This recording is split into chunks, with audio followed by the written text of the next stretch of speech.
All right, now that we got all this duck dried off, what we're going to do is we're going to put a couple of them in the bowl here. We're going to season it up. We got some Creole seasoning. You just hit it with a little bit of that.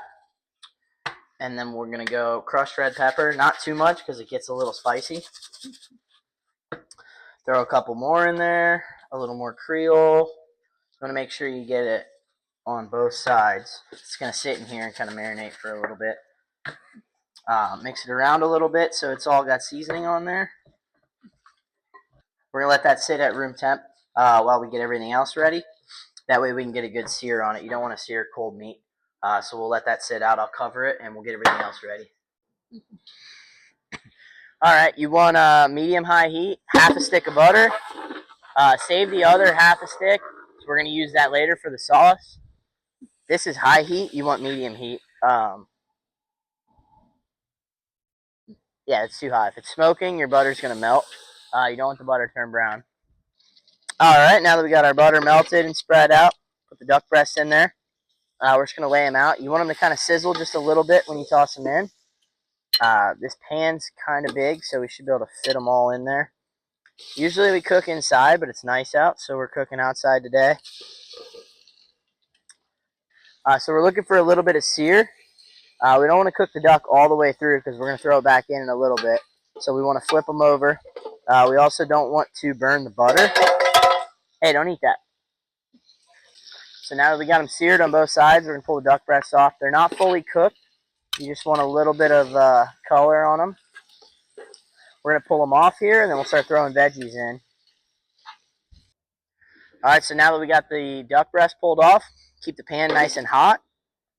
We have one large onion. It's already chopped. And then we have a large green pepper. So we got the onion, one green pepper, get it all in there. We got 3 celery stalks. We're going to mix it in there.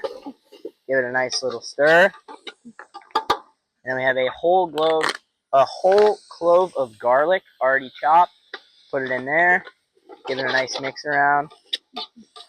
And we're going to let that cook down for just a minute here. So we got this cooking down. This is called the Holy Trinity. It's onion, green pepper, and celery. And then we throw the pope in there. Pope is the garlic. When you cut the garlic clove open, it looks like the Pope's hat.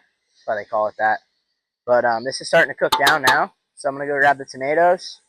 Usually I'll cut fresh tomatoes and I'll deglaze it with a beer and throw the tomatoes in there. I didn't cut fresh tomatoes. I got a can of Rotel. I'm being lazy. I know it's Mexican and we're making Cajun food, but it'll taste good. They got onions in there. Pour the whole thing in. You want all the juice and everything. We'll give that a good mix up. The juice in there deglazes the bottom. Right, now this is cooking up. It'll look in here. That's all flavor right there. We're going to add these smaller pieces of duck we chopped up. Add it right into the mix. And then we have some smoked sausage right here. I chopped those in half and then dice them up. Add that in there. Give it a big stir. We got 2 boxes of bow tie pasta. Throw it in there. We have a carton of vegetable broth. Usually we'll use chicken broth or beef broth. We didn't have any. This is all I could find in the fridge, and I'm not going back to the store. We're going to give about half of that right now. Kind of have to eyeball this. You want to get just enough to where everything's covered when you mix it up. So you want to stir it up so that all the pasta is under the broth and the juice in there. We have a carton of heavy whipping cream. You want to put, it's all eyeballs, but you want to put just enough in there so when you stir it up, it looks like pasta sauce. All right, so the pasta's cooking down. It's turning more into like a saucy consistency. So we're going to add a little more seasoning here. We got crushed red pepper flakes. Nice liberal amount of that. Salt. Salt's delicious. You got to add a good bit of that. That's way too much. Good thing I poured it in my hand. Cayenne pepper. Good bit of that on there. Next up here, we have chipotle chili. Good bit of that. And this is all just minuscule amounts compared to how much food we're actually cooking in here. This oregano.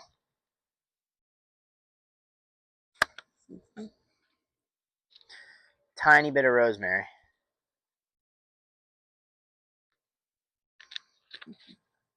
Parsley flakes. Black pepper. And then last but not least, we got smoked paprika. Put a good bit of that in there. We're going to give that a good stir here.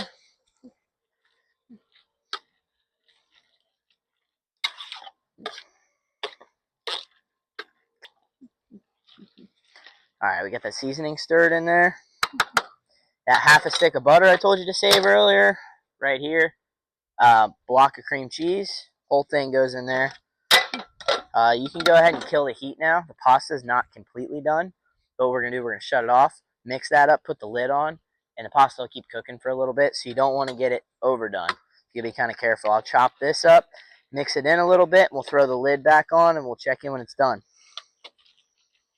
All right, the food's all done. I'll show you right here. We're going to get a couple bowls of it made.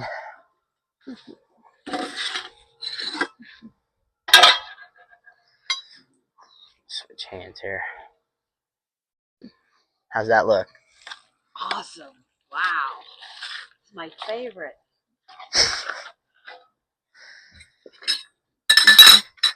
Look at that.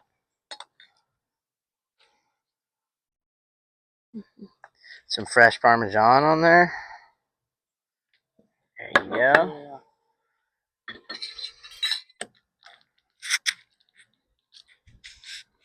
Mm-hmm. 10 out of 10. That's good stuff.